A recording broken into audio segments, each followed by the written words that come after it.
Hello hi welcome back to gold channel. இன்றைக்கி December 4ஆம் தேதி, நாளை டிசம்பர் 5ஆம் தேதி தங்கம் மற்றும் வெள்ளியோட விலை நிலவரம் எப்படி இருப்பதற்கான வாய்ப்புகள் இருக்குது, விலை அதிகரிக்குமா, விலை குறைய வாய்ப்புகள் இருக்குதா அப்படிங்கிறத பற்றி இந்த வீடியோவில் பார்த்துலாம். இன்றைக்கி தங்கம் மற்றும் வெள்ளி இரண்டுமே விலை குறைஞ்சிருந்துச்சு. தங்கம் ஒரு கிராமுக்கு 40 ரூபாய் குறைந்து 12,020 ரூபாய்க்கு விற்பனை ஆகிட்டு வருது. ஒரு சவரன் 96,160 ரூபாய்க்கு விற்பனை ஆகிட்டு வருது. வெள்ளி ஒரு கிராமுக்கு 1 ரூபாய் குறைந்து 200 ரூபாய்க்கு விற்பனை ஆகிட்டு வருது. இப்படிப்பட்ட சூழ்நிலையில் இப்போதைய நிலவரம், இரவு நிலவரம் எப்படி இருக்குது அப்படின்னா, சர்வதேச அளவில் தங்கத்தோட விலை அதிகரிக்க ஆரம்பிச்சிருக்குது. ஆனால் US டாலருக்கு நிகரான இந்திய ரூபாயினோட மதிப்பு நமக்கு கிட்டத்தட்ட ஒரு 50 பைசா கிட்ட ஸ்ட்ரென்தன் ஆகிருக்குது.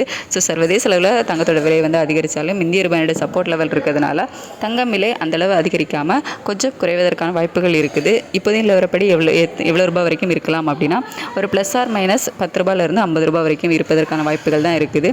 ஏன்னா நமக்கு மாறி மாறி இருக்குது. அதனால தான் நமக்கு இந்திய ரூபாயோட மதிப்பு ஸ்ட்ரென்தன் ஆனாலும் சர்வதேச அளவில் அதிகரித்து காணப்படுது தங்கத்தோட விலை. அதுக்கடுத்து வெள்ளியோட விலை கேட்டிங்கன்னா, சர்வதேச அளவில் வெள்ளியோட விலை குறைய தான் ஆரம்பிச்சிருக்குது. அதுக்கு சப்போர்ட்டாக இந்திய ரூபாயோட மதிப்பு கிட்டத்தட்ட ஒரு 50 பைசா கிட்ட ஸ்ட்ரென்தன் ஆகிருக்கு. அப்படிங்கிறதுனால வெள்ளியோட விலை குறைவதற்கான வாய்ப்புகள் இருக்குது. எவ்வளோ ரூபாய் வரைக்கும் குறையலாம் அப்படின்னா, ஒரு கிராமுக்கு 4 ரூபாயிலிருந்து 8 ரூபாய் வரைக்கும் குறைவதற்கான வாய்ப்புகள் இருக்குது. தங்கம் விலை சர்வதேச அளவில் அதிகரித்து காணப்பட்டாலும் வெள்ளியோட விலை நமக்கு குறைய தொடங்கியிருக்கு. ஸோ காலையில் வரைக்கும் இதே ஸ்டேட்டஸ் கண்டினியூ ஆகுமா, இல்லை மாற்றங்கள் இருக்குமா அப்படின்ட்டு காலையில் நிலவரம் எப்படி இருக்குது அப்படிங்கிறத பார்த்துட்டு உங்களுக்கு அப்டேட் பண்ணுறேன்.